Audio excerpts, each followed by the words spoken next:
ผู้บัญชาหมู่สัตว์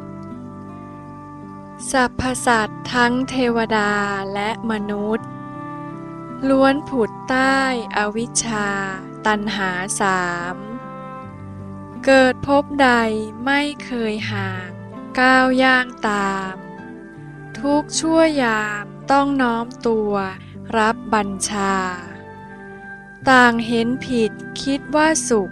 สนุกดีแต่ที่แท้มีแต่ทุกข์สะสมมาคารวะทั้งพระเนนรับอาญาเปรียบบรรดาแมลงเม่าเข้ากองไฟโฉบโบยบินวิ่งถาโถมให้ไฟครอกไม่ต่างหรอกกับตัวหนอน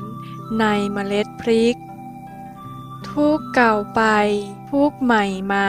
เพิ่มพูนอีกกระดิกดิ้นพลิกพล่านไปไม่มีพ้น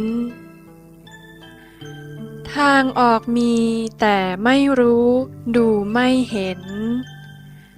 กามคุณเป็นบ่วงรัดกลับผูกพันบวชเป็นพระไม่ตามรอยภควันกลับหันไปทำแบบอย่างผู้ครองเรือนนิพพานมีกลับไม่หาหน้าอดสู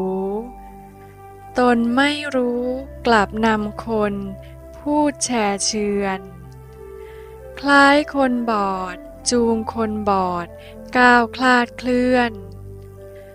ตนกับเพื่อนตกหลุมพรางตายฟรีพึงตระหนัก